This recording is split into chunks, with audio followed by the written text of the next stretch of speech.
to my parents' credit, I did know something about Passive House. I had heard about Passive House before, and my mother was very interested in building design, mostly interior design, but she was also a musician, but it was sort of her hobby. And I used to piggyback on that hobby. She'd leave the magazines in the bathroom. So something I was not unfamiliar with.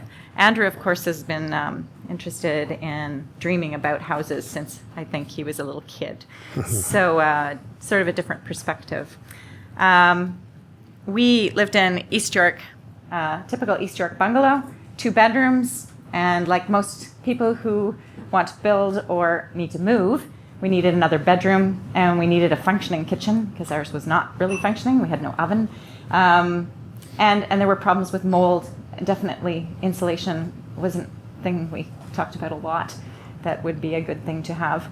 I did a lot of exploring in East York about other renovation projects, especially bungalows that had been turned into 2 stories. And I didn't quite find anything that sort of fit what we needed. Because we're both musicians as well, I needed a room that could hold a grand piano, but not be the entire room of grand piano. And so we had a little more specific needs. We decided we would build, and then that started this conversation about what that could look like. And we both got very excited about the things that we had dreamed about when we were younger. And I have to say, from my perspective, a lot of the decisions seemed logical. Like, well, if you can build this way, why wouldn't you build this way? It seems dumb not to. And so it didn't really occur to me that we were doing anything special until much later, when people would come to me and say, why did you do that? Like, my family would say, that cost so much money, why did you do that? And other people would look at us and say, how did it even occur to you to do that? Right? Because most people are only worried about, the kind of kitchen they're going to put in or what kind of countertop they're going to buy. They don't really think about how the building is constructed or airtightness, heaven forbid. So I've learned a ton by doing this project, and it's been great as a client I can't emphasize enough how important it is to have clear communication from all the people that we're working with, and Greening Homes is like exemplary. Daily updates, like daily communication with us about what they've done, and making sure that we have enough heads up time about the next decision that has to be made, and how much it's going to cost, and just being frank and clear has been really valuable. Thanks. So this is a drawing of our old bungalow, and you see hundreds of these in Toronto. It's a double white brick wall. At one point we had Green Saver come in and seal it up a bit and put cellulose in the insulation, which actually might have led to some mold issues as it became less leaky. There we go. And that's the final result. But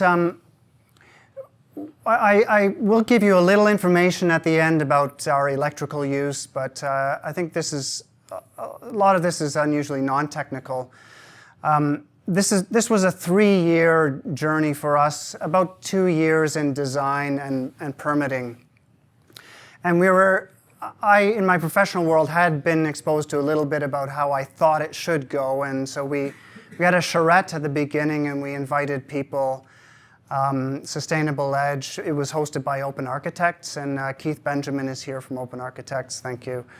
And we had Ed Marion there, and also Greg LeBay and Shervin showed up. They were very kind and generous with their time. So thinking back at that point, I think we found it difficult to get real cost of what a retrofit will cost. So in that way, we're either naive or poorly informed.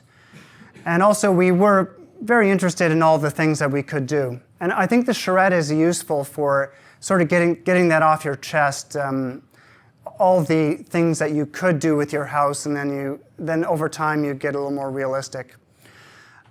Greg Allen was there. He's certainly known for lot of way out there ideas. So we had a slideshow of what all the things you could do. And and then I think gradually at that time was probably 2012. So we finished building in 2015. We didn't really know what this would cost. The architect suggested it might be $175 a square foot over certain parts of the building that you're renovating. We didn't quite realize how much of the house we would renovate. I mean, we would put a second story on, but we didn't realize we would totally redo the basement foundation because we had to fix the foundations. They were not centered properly, so that involved digging out and all sorts of things. And then we visited a retrofit in Rosedale that Greening Homes had done, the Highland Avenue, and so that seemed really expensive, but actually when you look at it in a square foot cost, we started learning what a custom home could be. So that was more like $400 a square foot. And then through this process, I think what's hard to find in a client is, I think, a client who values design and a client who doesn't call things expensive all the time, but considers them what is valuable, what is value for money. And when you hire an engineer, that engineer is designing it and also doing so-called value engineering, like, okay, pay me some more fees and I'll find some savings for you. That's what, is the ideal. So I'm just talking about budget because although Marie and I were very supportive, you could have the best clients in the world. You should, as a builder and designer, also determine whether that client is going to see this project through. And I would say if we knew how expensive the project was, I'm not sure we would have started it. It's sort of like having a baby, maybe. You don't know how bad it's going to be, right? But you go ahead. But no, so it was sort of a learning experience in the beginning that it was probably not $175 a square foot. And in the end, it was approaching $400 a square foot. When you add in, when I look at Greening Homes, they were important designers, although that's not how they build themselves. Stephen Gray really was central in making this project run smoothly. He's like a master's in building science and a civil engineer, and we got along very well because I also had a similar level of enthusiasm, you could say stubbornness, about pursuing some of this stuff. And I know he's been told by Chris, his boss, to take it easy on some clients, who aren't maybe up to speed. But if you break out the sort of design worth of Greening Homes and add it to the architectural fee and sustainable edge and everything, and Al Davies, who put in our integrated mechanical system, I'm guessing it was over $100,000 in just paying people to think about this project. But you can see it was a good result, right? We did get the award for all of Canada. So in the end, we were happy, but I have to say the budget is a very stressful thing between spouses and trying to explain everything. And so as a designer builder, you can help the spouses work it out by updating your budget and explaining why this is valuable. And even saying, this is a realistic market price. And in fact, what you're paying in Toronto is just the same as most other houses, actually. So what we paid for this, which is, for everything, is probably over $900,000. Actually, if we were to buy another house in downtown Toronto, I guess that's in line. So it was a big learning experience for us financially and a source of lots of stress and everything. So back to, these were basically all the people at our design charrette originally. And I'm very happy to see they're all promoting the project on their websites. And I really hope that they're going to reproduce, not literally what we've done, but I like to think the biggest greenhouse gas impact that we have achieved is when you have 100 more of these houses. I do believe we were early adopters, considering the amount of time it took to source everything and discuss everything.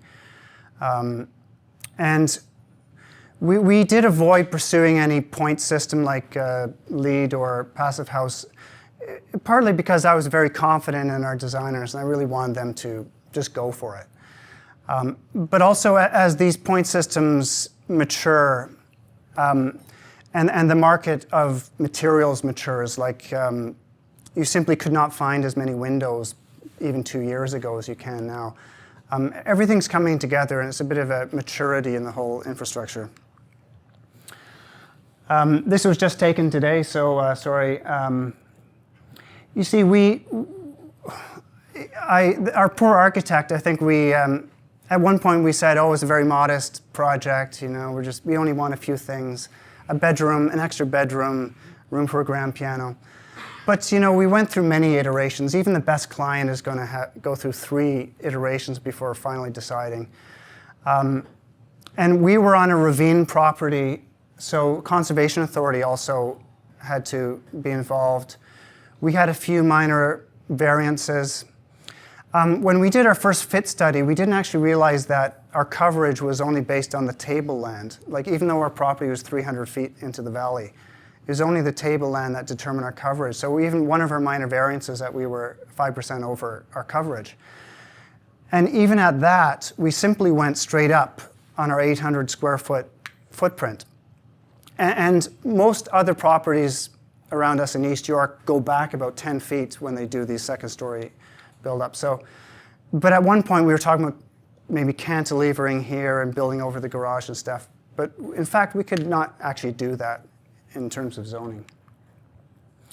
Well, instead of building over our garage, we did have a very nice cedar rail patio, and we have a vegetable box up there. You can see we also, although we like a sort of a modern design, in the end we sort of went for a somewhat traditional vernacular, you could say. So these overhangs are calculated to shade the windows at least in the summer solstice. And that whole design actually was sketched out by Greg Allen of Sustainable Edge. We were asking for something that would support solar panels, that would shade the windows. And I'm not sure where we are in time, but I want to say, there are all sorts of distractions in a building process for the owners. Granite countertops, what you could do with this and that. I have to give a lot of credit to Maria for occasionally saying, we really are focusing on a good envelope, an extra bedroom, a grand piano. We don't have the grand piano, by the way. We have the space for it, I suppose. So, instead of getting distracted by all these 10 different things, and the magazines are just coming at you every day of what you could be doing, we really work with Greening Homes to, take the time you need to use thousands of dollars of tape and anything you want. We didn't know how airtight it would be, actually, but we just said to the designers, just do your stuff. Now, get ahead, that's the garage deck. And here's a bit of the back deck here. A Greening Home staff is putting tung oil on the cedar. And we have a big deck over the ravine property. It's quite nice, apart from the Don Valley Parkway. Greening Homes paid to have this staged, the very nice photographs and everything, and you can see that in some magazines. And there's the Canada Green Building House Council winning. Now there's a lot of technical stuff, and I stole these slides from Greening Homes. So we have basically maybe 50% at least more than the code asks for in terms of insulation. We're very close to the property line on one side, so I couldn't quite imagine doing all the insulation Passive House was asking for, but it is very well sealed in terms of air. And some solar work on the shading. The solar panels are postponed a bit, but I'm glad we've gone through a year of experience with the house, so we know maybe what we need.